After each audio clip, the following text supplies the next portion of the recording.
tenemos la siguiente conferencia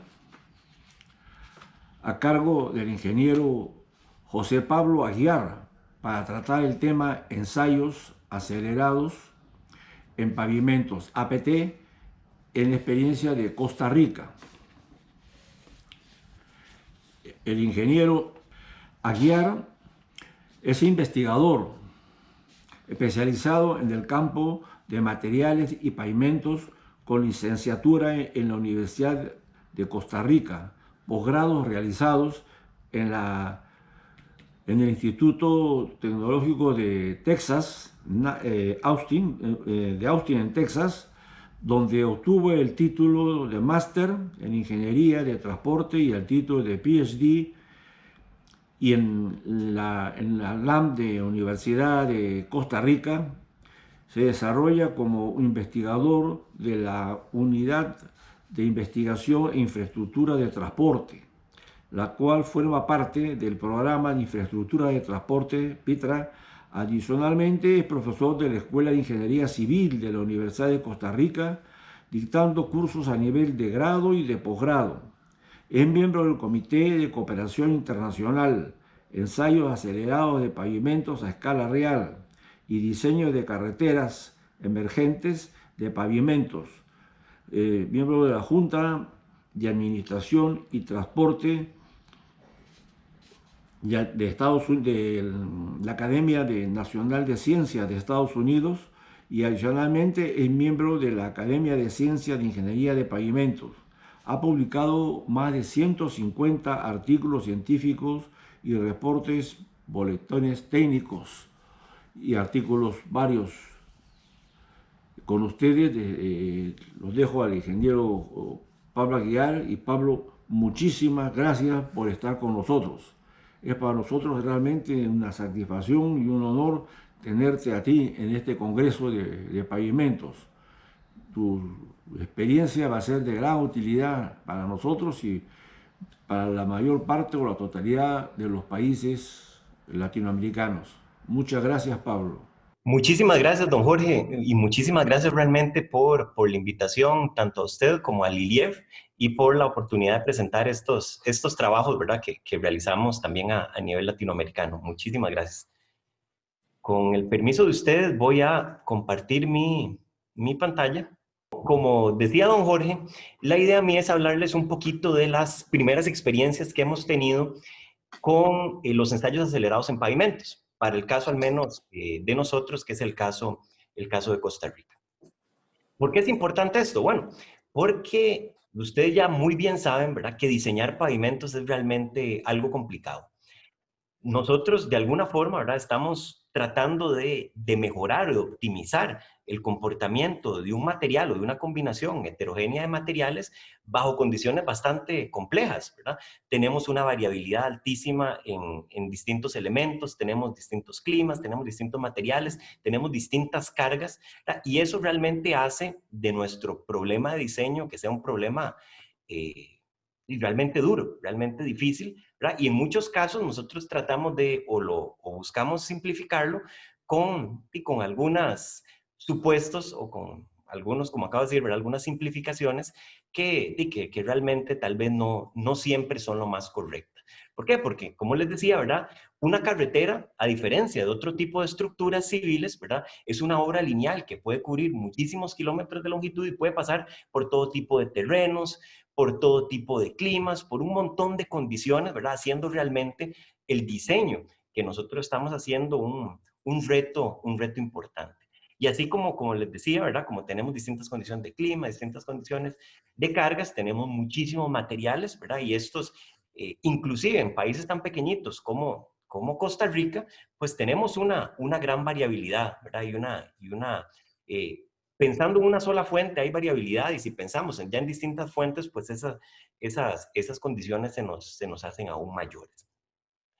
Y tenemos además la limitación, y voy a ponerlo entre comillas, de que los ensayos de laboratorio, por más sofisticados que sean, no nos van a capturar exactamente el desempeño o el desempeño exacto de nuestro desempeño en campo. ¿Por qué? Bueno, podemos hablar que los ensayos pueden ser muy precisos, que pueden medirnos propiedades fundamentales de nuestros materiales, pero al fin y al cabo, ¿verdad? Las propiedades que me están midiendo son una propiedad de ese espécimen o de esa muestra que yo tengo en el laboratorio a condiciones muy particulares, pero no me está capturando una propiedad de capa de un material que tiene un cierto confinamiento, que tiene otras capas de materiales arriba, que tiene otras capas de materiales abajo, y por tanto, ¿verdad? Por más que el laboratorio sí me ayude a mí a distinguir que un material es mejor que otro o me ayude a indicar tal vez que un material cumple con los requisitos de calidad establecidos, no me puede decir exactamente, pues, cuánto va a durar ese material bajo condiciones de servicio. La única forma de saber esto, la única forma yo realmente de saber cuánto me va a durar un pavimento es monitoreando. Y el monitoreo de un pavimento, pues realmente puede ser algo muy costoso. Pensemos que los modelos de diseño que tenemos a disposición más avanzados en este momento, que son modelos del tipo mecanístico empírico, en la gran mayoría de casos han sido calibrados con base a tramos que han sido observados por mucho tiempo. Por ejemplo, el caso de Estados Unidos, ¿verdad? Hablamos que ellos tienen el experimento LTPP o el Long Term Pavement Performance, que es un programa donde tienen tramos de prueba por todo Estados Unidos, Canadá, tienen más de 2.500 tramos que han sido monitoreados ya por más de 25 años. Porque claro, la estructura de pavimento que yo diseño para fallar, pues yo ocupo saber cómo es ese proceso de falla si yo quiero poder predecirlo y poder caracterizarlo de forma adecuada. Entonces vean que yo requiero muchísima información y para cada uno de estos tramos, ¿verdad? Se supone que yo tengo que conocer muy bien qué son las condiciones de tráfico, qué son las condiciones de los materiales que tengo ahí, cómo ha ido evolucionando el daño en el tiempo, ¿verdad? Entonces estamos hablando de bases de datos, inversiones importantes y hasta compromisos de parte de la administración que garanticen que ese monitoreo se pueda dar en el largo plazo, porque a mí no me sirve mucho pues hacer un monitoreo por un par de años, ¿verdad? Porque en esos primeros años y posiblemente la estructura es cuando mejor se va a comportar y no voy a llegar a la etapa de deterioro que es la que yo quiero capturar. Entonces, ¿qué alternativas hay para monitorear tramos a largo plazo? Bueno, ahí es donde entran los ensayos acelerados, ¿verdad? Que es una opción alternativa a esto, ¿verdad? Que la idea es cargar una estructura de pavimento a sus condiciones más extremas, ¿verdad? Entonces yo acelero el daño. Pero, a diferencia de un ensayo laboratorio típico, lo estoy haciendo ya en una estructura de pavimento, con la intención de en un corto plazo poder saber cómo se va a comportar esa estructura en un periodo de 15, 20 o 25 años ya de servicio durante su vida útil. Y para eso, ¿verdad? Hay muchos tipos de ensayos acelerados o APT, de Accelerated Pavement Tests, que podemos ver, ¿verdad? Tenemos, por ejemplo, los casos circulares o las pistas circulares, que esos tienen bondades, como por ejemplo pueden permitir velocidades más altas, ¿verdad? Y piensen que son esos ejes dando vueltas sobre una estructura o varias estructuras de pavimento, ¿verdad? De forma continua. Entonces es una alternativa. Otros, ¿verdad? Que son los que se han utilizado, por ejemplo, en Estados Unidos para calibrarlas. Muchas de las guías que nosotros conocemos, ¿verdad? Y que a nivel mundial se utilizan mucho, como el AASHTO, son los circuitos, ¿verdad? Que estos son pistas, ¿verdad? Que pueden tener varias condiciones de materiales, de pavimentos, y a diferencia de las circulares que vimos antes, ¿verdad? Aquí son vehículos cargados los que están circulando ahí todo el tiempo.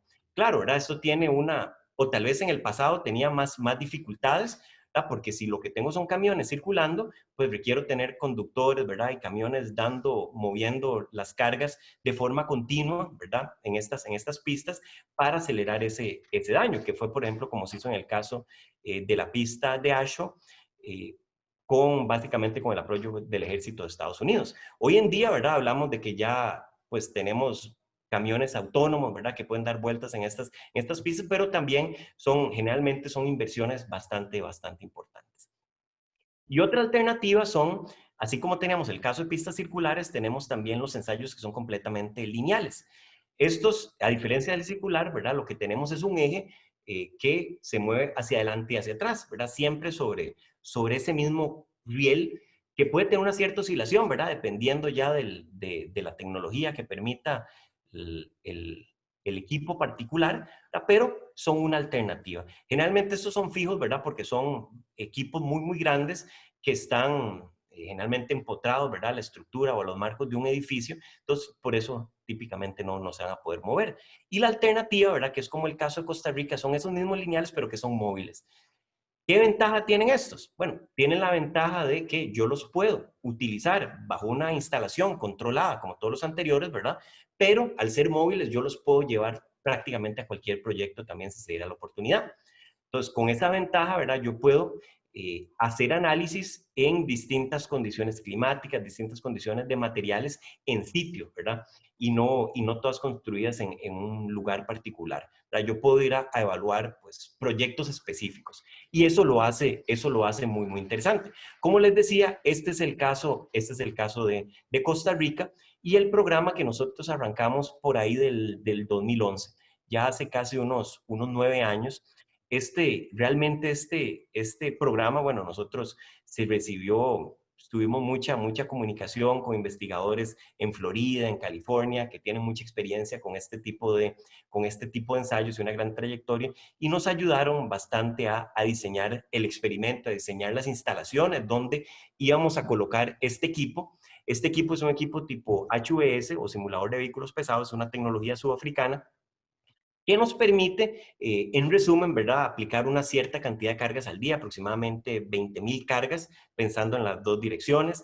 Tiene una velocidad máxima de carga de 10 kilómetros por hora, que a nosotros tal vez no nos interesaba velocidades más altas, más bien nos interesan velocidades más bajas para simular las condiciones críticas, ¿verdad? Pensemos cargas altas y cargas lentas para demandar lo más que podamos de una estructura de pavimento. Permite oscilación lateral o ese wandering, ¿verdad? Pensando que el tráfico no siempre va a ser canalizado, sino que él puede oscilar. Y básicamente es un equipo que corre todo el día. Si bien es cierto, lo paramos unas horas al día, es para tomar mediciones de datos, para hacer algún tipo de mantenimiento preventivo nada más. Pero el equipo corre de forma continua. Y la idea, ¿verdad? Con este equipo, como mencionaba, es que en un plazo muy cortito, ¿verdad? Estamos hablando de unas semanas, unos meses, yo poder haber aplicado prácticamente los ejes de diseño a los que debe estar sujeto una estructura de pavimento en campo, ¿verdad? O condiciones reales, y ver cómo se desempeña. Este es una, este es el equipo funcionando, tal vez para que tengan una idea si no lo han visto en operación, ¿verdad? Pero estamos hablando que es un equipo que tiene aproximadamente 20 metros de largo y es un riel en el centro, ¿verdad? Que permite el movimiento de un eje. Este eje lo podemos modificar, ¿verdad? Desde un eje, por ejemplo, esta configuración dual de un vehículo pesado, una llanta super single, se podría eventualmente con alguna configuración del equipo poner hasta una llanta de avión, ¿verdad? Dependiendo de qué es la estructura que nosotros queramos modelar y las condiciones de carga y presión que queramos modelar, ¿verdad? Pero eso es parte del experimento y ya les voy a hablar un poquito más también porque la idea, ¿verdad? Está la forma de aplicación de carga y toda la información que nosotros vamos a recolectar de un experimento como este. Además, ¿verdad? Todo esto está ante una filosofía de ciencia de materiales donde queremos realmente pues entender muy bien qué es lo que está ocurriendo, ¿verdad? Entonces, esta parte del ensayo a escala real, pues es prácticamente el último pedacito del rompecabezas. Pero estos materiales nosotros tratamos de analizarlos prácticamente desde la nanoescala, ¿verdad? Entender desde nivel molecular cómo estos materiales están comportando, qué tipo de ingeniería les podemos hacer para mejorarlos, en caso de ser el caso, ¿verdad? Y vamos a analizar los materiales, pues, a través de todas las distintas escalas para ir poder desarrollando distintos modelos que eventualmente nos van a ayudar en el diseño, como ahorita vamos a ver. Ahora, parte de la gracia de esto, como les decía, es que si yo quiero realmente diseñar mis estructuras de pavimento, pues yo tengo que hacerlo considerando las condiciones locales. Y eso de considerar las condiciones locales no solo sirve, pues, introducir mis condiciones pues, a las ecuaciones de una metodología de diseño existente, sino más bien ajustar esa metodología de diseño para realmente considerar nuestras condiciones particulares. Y un caso muy particular de nosotros, y parte de lo que tal vez voy a hablar un poquito más, me voy a enfocar, es el efecto de la humedad. Porque para el caso de países tropicales como nosotros, realmente estas altas precipitaciones o esos altos niveles de humedad que yo puedo tener, pues realmente son muy importantes, son muy significativos y son muy superiores a los que eventualmente yo podría tener, por ejemplo, en Estados Unidos, en cualquier parte de Estados Unidos prácticamente, que es de donde generalmente nosotros vamos a utilizar algún tipo de ecuaciones de diseño o metodologías de diseño, ¿verdad? Entonces, la idea es considerar realmente las condiciones locales, que para nosotros, ¿verdad? Son, como les decía, humedades muy altas. Y si lo vemos, ¿verdad? Pensando en los métodos de diseño modernos, que parte del efecto de la humedad se considera a través del indicador este TMI o el Thornweight Moisture Index, ese índice de Thornweight, que básicamente es un índice que captura el efecto de la evapotranspiración. Lo utilizan mucho los ingenieros agrícolas. Nosotros prácticamente, si quisiéramos aplicar esto en ecuaciones, por ejemplo, de la guía de diseño mecanístico empírico de Estados Unidos, casi que nos vamos al extremo superior y siempre vamos a estar en la condición esa superior y nosotros realmente podemos estar muy por encima de eso. Entonces queremos poder realmente calibrar nuestros modelos y nuestras condiciones a esa realidad, ¿verdad? Para poder predecir de forma adecuada el comportamiento de nuestros materiales. Y si a esto le sumamos, ¿verdad? Que pues en muchos casos nuestras carreteras realmente van a estar funcionando bajo altas condiciones de humedad, ¿verdad? Y aquí si le sumamos también efectos tal vez de algún drenaje que está teniendo problemas, que para nosotros tal vez es común en una época lluviosa, pues realmente podemos tener una condición tan crítica como un pavimento sumergido. Y sabemos que eso es, desde el punto de vista de demanda hacia el pavimento, es muy crítico. Entonces, esa condición tenemos que poder contemplarla, ¿verdad? Como una condición de funcionamiento. Entonces, para eso, ¿verdad? Y para los primeros ensayos que se realizaron, se escogió un proyecto. Este proyecto es del norte del país. Es un proyecto de montaña, es una autopista de montaña, pero es una zona muy lluviosa. Entonces, básicamente se escogió este proyecto porque la idea es realizar el ensayo acelerado y tener el proyecto también para hacer el monitoreo a largo plazo y hacer cualquier calibración posterior que se pudiera requerir. Entonces se trajeron estos materiales, ¿verdad? Los materiales del sitio a nuestras instalaciones. Las instalaciones que tenemos para el ensayo acelerado son instalaciones que se diseñaron específicamente para eso. Y básicamente es una fosa con dimensiones de aproximadamente 23, 24 metros de largo por unos 12 metros de ancho y una profundidad de 4 metros, donde tenemos la capacidad, inclusive por un sistema de gravedad, de saturar o simular el nivel freático, ¿verdad? Entonces, tenemos un tanque de agua por acá, un tanque de saturación, que por gravedad nosotros y por infiltración podemos ir simulando distintas condiciones de saturación en las capas de esta estructura que nosotros construyamos acá, sea cual sea la estructura. Entonces, realmente esto se hizo para el diseño de tanto la instalación inicial, ¿verdad? Y esta fosa donde construimos la estructura, pues se realizó todo un análisis de elemento finito para hacer el diseño, validar que no hubiera condiciones de borde, por ejemplo, ¿verdad? Que me pudieran afectar pues el comportamiento que yo estaba capturando de la estructura del pavimento, y se construyó la estructura de pavimento tal y como se construye en campo, ¿verdad? Entonces, es una estructura de pavimento que está construida con la maquinaria, con los procesos, con el control de calidad, que realmente se llevó en campo para el proyecto que les mencioné hace un momento. Y ese proyecto en particular tenía 4 condiciones, o aquí se evaluaron 4 condiciones. Uno, era una estructura gruesa y una estructura delgada. Y por gruesa, quiero decir, teníamos una capa asfáltica de mayor espesor y una capa asfáltica de menor espesor. Igualmente, tenemos la condición de tener una base estabilizada con cemento o una base granular. Y vean que para todas tenemos un duplicado, una réplica. Y eso fue porque teníamos también una tercera condición, un tercer factor que es la humedad. Entonces, estas pistas se evaluaron, o una de las réplicas se evaluó bajo condición seca, que es básicamente condición óptima de humedad, ¿verdad? Y las otras 4 se ensayaron bajo condiciones de saturación, ¿verdad? Condiciones de saturación importantes. Todos estos tramos, ¿verdad? También parte aquí de la gracia es instrumentar estas pistas. Entonces, esas pistas realmente tienen galgas extensiométricas para analizar los esfuerzos o las deformaciones unitarias en la mezcla asfáltica, tienen celdas de presión para analizar, pues, la presión o los esfuerzos o las deformaciones más bien verticales que llegan a las capas granulares o a la subrasante. Tenemos deflectómetros de profundidad, que son equipos que me permiten a mí medir la deflexión real a distintas profundidades.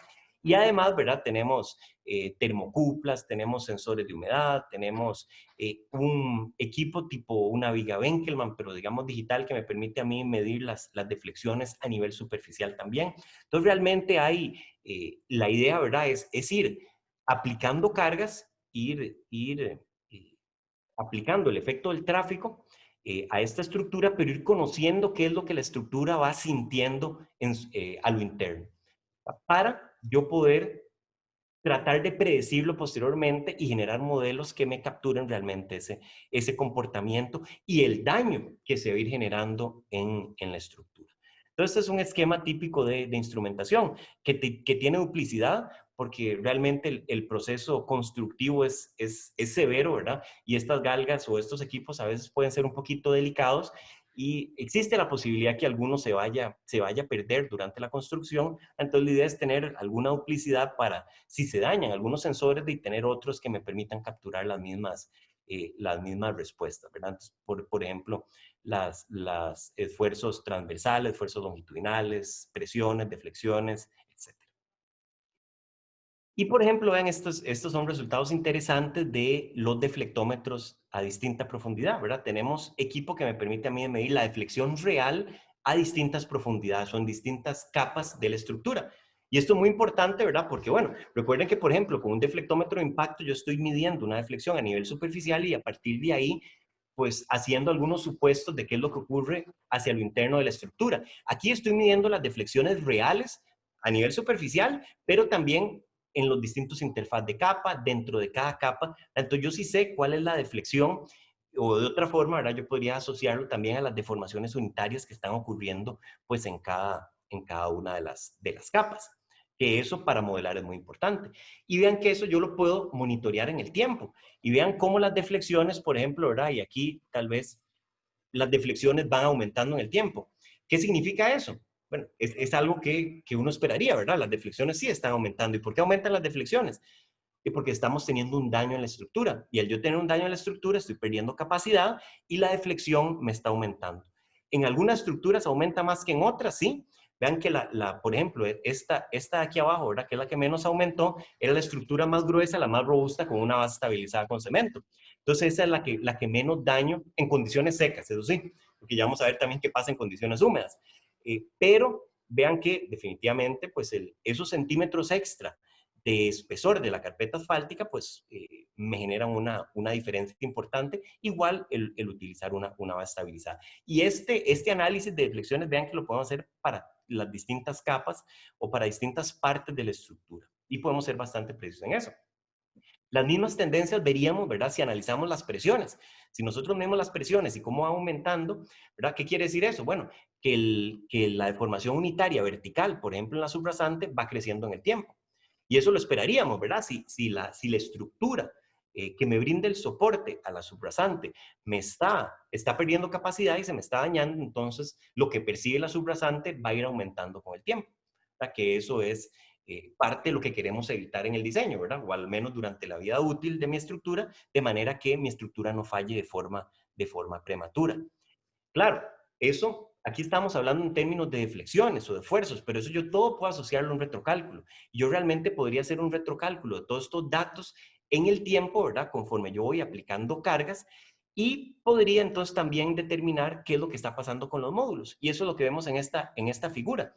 Vemos cómo los módulos realmente van decreciendo. Y por ejemplo, este es el caso de una estructura con una base estabilizada. Y vean cómo en esa estructura realmente las capas que más sean afectadas o que más rigidez pierden, o que rigidez pierden más rápido, es por ejemplo la base estabilizada. Y eso lo vamos a comentar, ¿verdad? Porque a veces nosotros diseñamos, suponiendo un módulo para un material estabilizado, pero realmente no contemplamos que ese módulo puede llegar a variar muy rápido.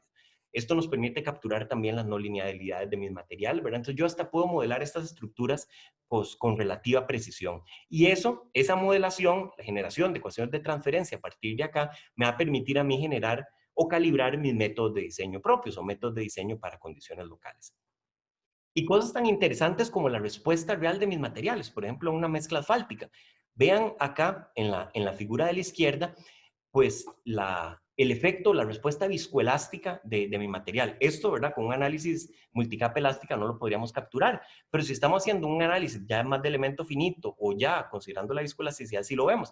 Y esta es la respuesta típica, es esta que está aquí como en rojo, ¿verdad? Conforme la llanta se va acercando, y pensemos que aquí está el eje y se me va acercando, yo voy observando que empiezo a tener una cierta compresión, hasta que la llanta está encima de mi punto de análisis y ahí tengo la máxima tensión y tengo un cierto rebote, ¿verdad? Cuando la llanta se aleja, siento una compresión y se me equipara.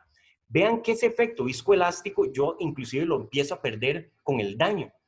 Empiezo a tener tal vez discontinuidades, empiezo a tener grietas pequeñitas y ya acá vean que el comportamiento, ese rebote, esa segunda fase, después de llegar a la tensión máxima, ya no se da. Y además también vean que la tensión se me reduce. Eso no quiere decir, ¿verdad?, que mi material más bien ahora, eso no es algo bueno. Si este material más bien ahora me está soportando una menor tensión, quiere decir que el efecto, la carga mayor, se la está llevando las capas de abajo, ¿verdad? Entonces ya esa capa está dejando de funcionar eh, también como estaba funcionando en un principio. Y esto lo podemos inclusive extrapolar a nivel funcional, ¿verdad? Porque yo puedo, como estoy midiendo un perfil, también puedo medir el IRI o hacer un cálculo del IRI. Los tramos son pequeñitos, ¿verdad? Entonces pongamos es un IRI entre comillas, pero vean que también puedo medir o entender la tendencia del IRI. Y es esa tendencia típica, ¿verdad?, que yo observo en el IRI, que generalmente tengo en un principio, el IRI se me reduce un poquito y con el tiempo, ¿verdad?, cuando yo empiezo a experimentar más daño, el IRI se me empieza a disparar. Y esa es una tendencia típica que hemos podido observar, ¿verdad? Pero de nuevo, esto me permite a mí calibrar modelos para predecir realmente cómo se me van a comportar mis distintas estructuras. Ahora veamos el efecto de la humedad que tanto les mencioné hace un momentito, porque para nosotros es de gran interés y yo creo que para la región también es de bastante interés. Como les decía, ¿verdad?, teníamos la posibilidad de controlar el nivel freático. Entonces aquí saturamos, elevamos ese nivel freático y tratamos de saturar la subrasante y las capas de abajo a contenidos altos de saturación, ¿verdad? Aquí estamos hablando que el nivel freático era bastante superficial e inclusive podíamos simular el efecto de lluvia a nivel superficial. Y vean las diferencias, ¿verdad? Ya con esa condición de lluvia empezamos a tener, pues, bombeo extremo, ¿verdad? Además de que el daño se me acelera y empiezo a tener grietillas, que ahorita vamos a ver, empiezo a tener condiciones de bombeo que son muy importantes. Y esto, pues, se me vuelve muy crítico, ¿verdad? Porque, pues, ese bombeo que yo estoy teniendo de fino desde la subrasante me está contaminando mis materiales granulares, ¿verdad?, mis materiales intermedios, entonces la capacidad de esos materiales se me va a ver reducida y además estoy perdiendo soporte en la subrasante. Entonces, a toda costa, ¿verdad?, eso realmente es un efecto nocivo, que puede ser muy común, ¿verdad?, en lugares donde tenemos alto nivel de precipitación y niveles freáticos bastante superficiales, principalmente en la época lluviosa, que para nosotros, ¿verdad?, puede ser de la mitad del año. Y el resto del año es un poco menos lluvioso, pero también va a llover. Y si a eso le sumamos las malas condiciones de drenaje, ¿verdad?, entonces realmente tenemos que estar conscientes que nuestro pavimento puede estar sujeto a esas condiciones tan críticas. Entonces, ¿qué va a pasar, verdad? ¿Qué realmente va a ser la capacidad de mi estructura bajo estas condiciones? Bueno, veámoslo acá, por ejemplo, en el caso de formación permanente, donde nosotros para el experimento definimos una condición de falla de 12 milímetros y medio o de media pulgada. Y vean que estos dos que están por acá, estos son tramos analizados en condición seca y estos otros dos son tramos analizados ya en condición de saturación. Y vean, bueno, esto está en escala logarítmica, pero vean el efecto tan drástico que tiene esa saturación en materiales. Estamos hablando que, dependiendo si mi estructura tenía una capa estabilizada con cemento o no, si la capacidad de mi material en un principio, bajo condiciones óptimas de humedad, era el 100%, la capacidad ahora, al tener saturación, oscila entre un 1 y un 5% de ese total. Vean que dependiendo de mi combinación, de mi estructura, de mis materiales, podría estar mi estructura soportando únicamente un 1% de lo que hubiera soportado si estaba bajo condiciones óptimas de humedad. Y esto es crítico, ¿verdad? Eso explica, bueno, por qué muchas estructuras pueden llegar a fallarnos tan rápido, ¿verdad?, bajo estas condiciones críticas. Y es algo que yo tengo que, como diseñador, ver cómo lo incorporo la mejor medida de lo posible para contemplar este efecto en mis diseños. Porque si yo sigo diseñando para esta condición, ¿verdad? Para la condición de, óptima de humedad, y realmente mis materiales van a estar más bien trabajando bajo una condición cercana a la saturación, o sea, un material parcialmente saturado o completamente saturado, pues definitivamente, ¿verdad? Yo voy a estar teniendo muchos problemas con la durabilidad de mis estructuras, ¿verdad? Lo hablábamos desde el punto de vista de bombeo de finos, que ya es un reflejo de un daño importante, pero en cuanto a la capacidad de mis materiales, va a ser importantísimo. Y veámoslo acá, por ejemplo, en la mezcla fáltica. ¿Qué pasa en la rigidez de mi material? Y por rigidez estoy hablando de módulo, ¿verdad? Entonces, ¿cómo varía el módulo de mis materiales o de mi mezcla fáltica conforme se va dañando, dependiendo si tengo humedad o no? Y vean la diferencia es de 21 veces. Eh, una estructura que tiene condiciones óptimas de humedad, ¿verdad? Pues me va a aguantar un montón de cargas, ¿verdad? Posiblemente mi periodo de diseño, pero si esa misma estructura está cercana a la saturación, me aguanta 21 veces menos. Que es eso hablando únicamente de la mezcla asfáltica, ¿verdad? Ese es el efecto en la mezcla asfáltica. Y un efecto similar yo puedo capturar en las distintas capas. Veamos, por ejemplo, ese efecto en la subrasante. Y en la subrasante tal vez, bueno, puede ser un poquito más difícil de diferenciar porque la magnitud de los módulos son un poquito menos distintos, pero sí se ve y sí podemos ver que en general los módulos de las estructuras que tienen condiciones de saturación son muchísimo menores que los módulos que están en condiciones óptimas de humedad o que están relativamente secos, ¿verdad? Y claro, si estamos hablando que el módulo de mi material de soporte o el de abajo, mi suelo, es tan bajo, ¿verdad? Pues la capacidad de mi estructura también iba a ser muchísimo menor. Y eso es un parámetro que yo tengo que contemplar, ¿verdad? Yo no voy a poder entonces estar diseñando para un módulo relativamente óptimo, ¿verdad? Porque pues, la mayor parte del tiempo realmente mi estructura va a estar bajo otra condición. Y esos son patrones, ¿verdad? Porque el daño que se me generó acá es realmente patrones típicos que nosotros podemos ver asociados a estas condiciones de humedad, ¿verdad? Que tenemos fatiga, tenemos deformación, tenemos agrietamiento de otros tipos, tenemos bombeo, ¿verdad? Entonces aquí una combinación de factores empezamos a tener desprendimientos que están asociados a ese daño por humedad. Y esto, de nuevo, lo podemos extrapolar a las demás capas, ¿verdad? Podemos hablar que ese fenómeno se puede dar en la subbase, ¿verdad? También, pues en los materiales granulares, si están saturados, van a tener menor capacidad y además en el tiempo, el ensayo, cuando se va, conforme yo voy cargando, conforme esos materiales se me van contaminando de finos, pues la capacidad también se me va a ver reducida. Y lo mismo, ¿verdad? Bueno, los materiales granulares decía, y como les comentaba, tal vez este es bastante interesante, es el de la base estabilizada. Y aunque el efecto por daño en la base estabilizada también es bastante importante, porque realmente la base estabilizada es un material con una rigidez relativa importante con respecto al resto de la estructura. Es un material que va a soportar bastante del daño, o que más bien va a tratar de absorber ese daño desde un principio, entonces el material que se me va a deteriorar más en un inicio. Y vean realmente, ¿verdad? Pues aquí las reducciones de módulo que yo estoy teniendo. Vean que yo estoy empezando mi experimento con un módulo que tal vez está por acá y se me está reduciendo un módulo que está por acá, ¿verdad? Cuando estoy llegando a la condición de falla. Pero vean que esa reducción no está dándose únicamente al final en esta capa. Esa reducción pareciera casi que lineal, ¿verdad? De un principio. Bueno, esto no es lineal porque la escala es logarítmica, pero esa reducción se va dando desde un inicio.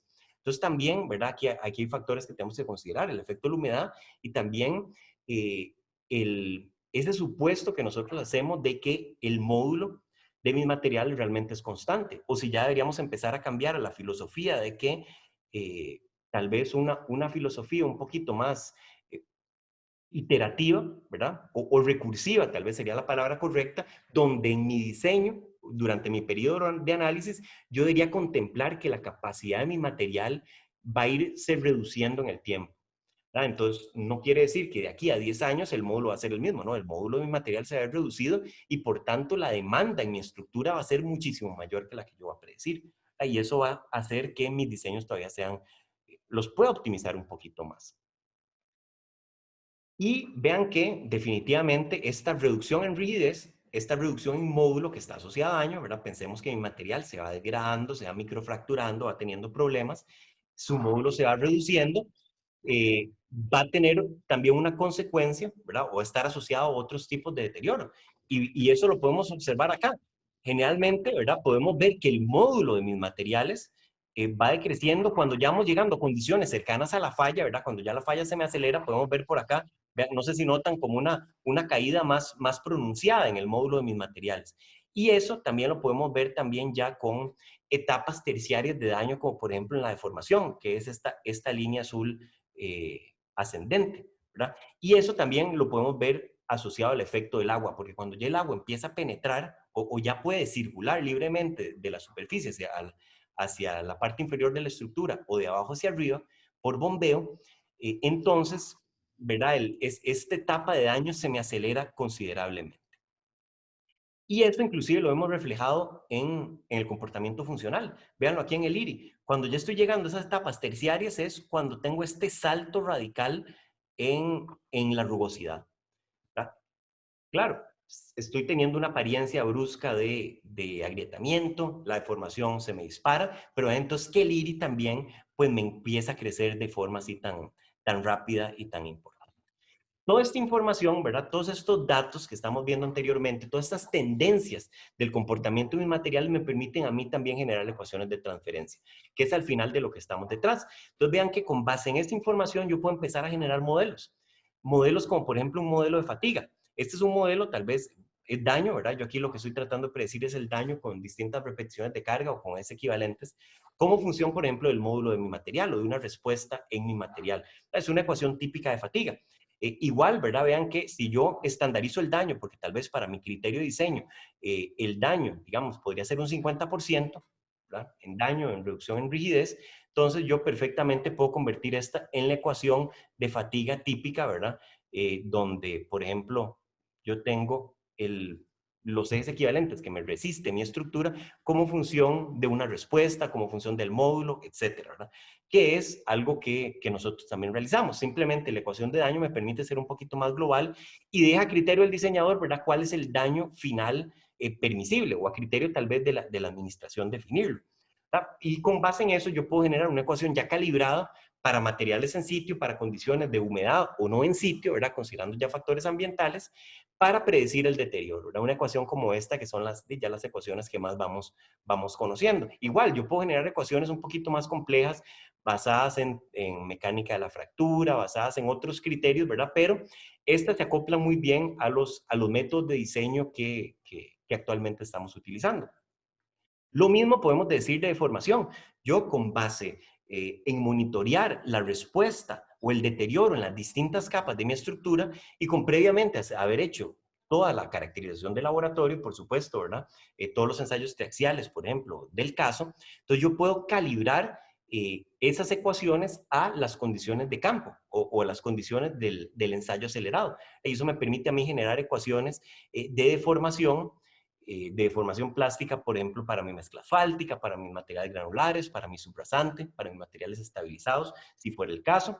Igual puedo inclusive desarrollar modelos que sean un poquito más para un criterio funcional, como por ejemplo la rugosidad. Aquí estamos hablando de que yo puedo cuantificar el IRI. Bueno, entonces también puedo predecir cómo evoluciona el IRI. Y claro, el IRI estamos claros que es función muy importante del IRI inicial, ¿verdad? Esa condición inicial de IRI es un factor importantísimo, pero lo podemos también analizar, lo podemos también definir como función del cambio en rigidez en las capas, lo podemos definir como función de deterioros superficiales, como por ejemplo la deformación, etcétera, ¿verdad? Entonces, este tipo de modelos yo los puedo ir generando, los puedo calibrar y los puedo incorporar a mi metodología local de diseño, ¿verdad? Ya con ecuaciones calibradas para nuestras condiciones tal vez de carga, para nuestras condiciones de distintos materiales, para nuestras condiciones de humedad o variación en esas condiciones de humedad que me representen a mí realmente las estructuras de mi región o de mi zona.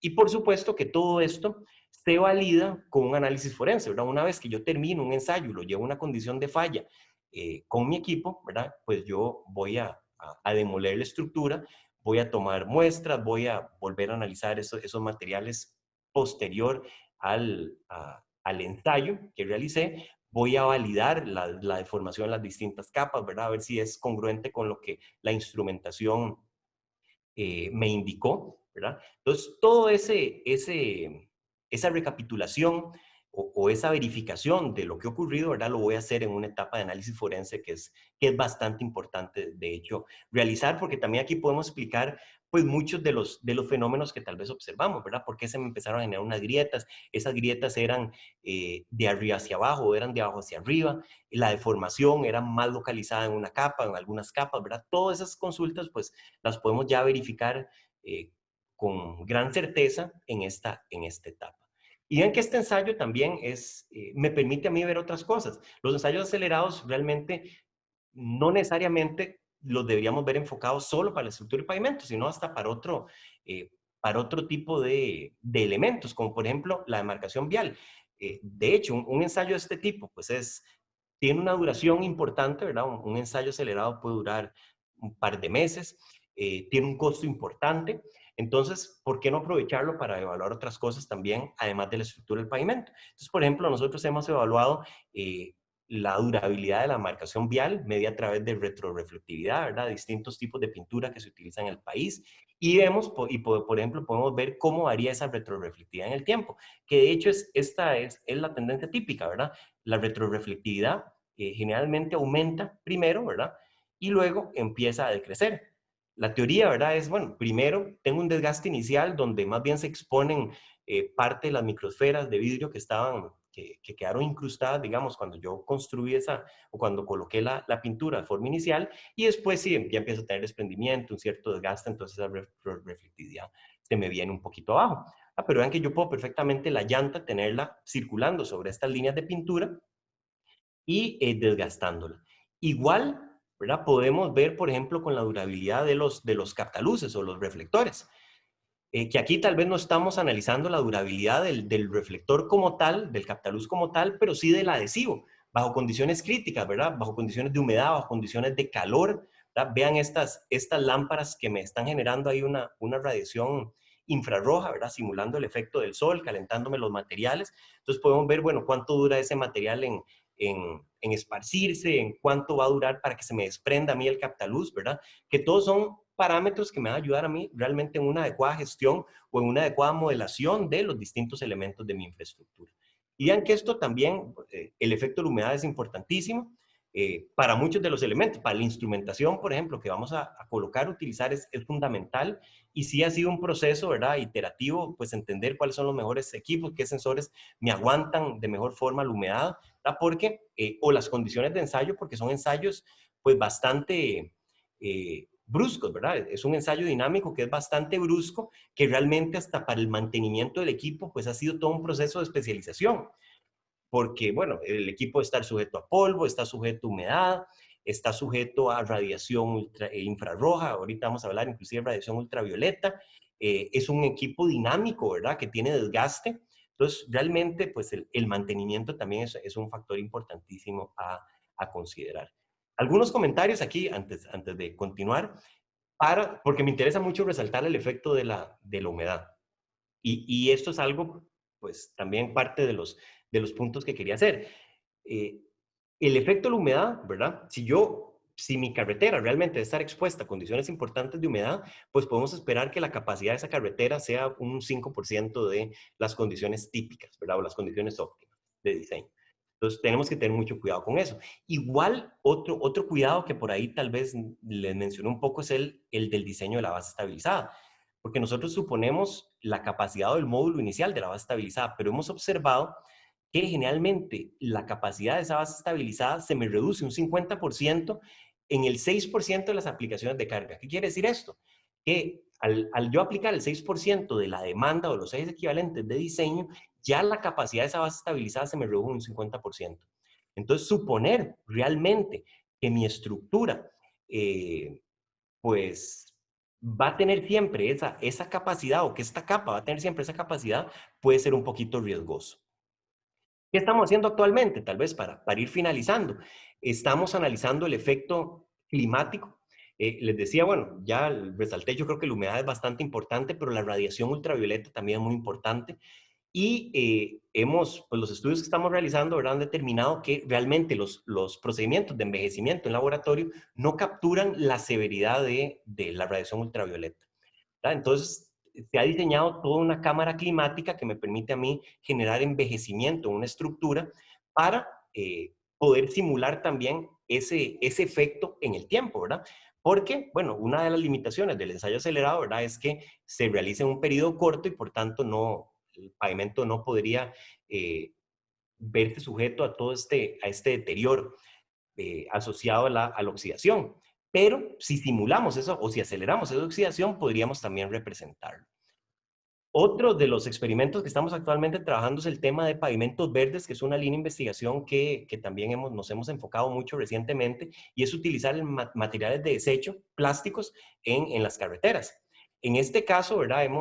Se han construido, en este momento estamos analizando tramos que tienen un 1% de, por ejemplo, de PET, de botellas plásticas, que suena como poquito, ¿verdad? Pero por la baja densidad de estos materiales, estamos hablando que en un tramo de 100 metros, 2 carriles, ¿verdad? Un espesor típico, unos 7 centímetros de mezcla asfáltica, podríamos estar hablando que están colocando más de 60,000 botellas plásticas, ¿verdad? Entonces también, desde el punto de vista de sostenibilidad, es un parámetro o es una idea interesante, y además, ¿verdad?, que hemos visto que estos plásticos, pues, por sus mismas propiedades, estos plásticos de desecho, pues, realmente me pueden mejorar el comportamiento mecánico de mis materiales.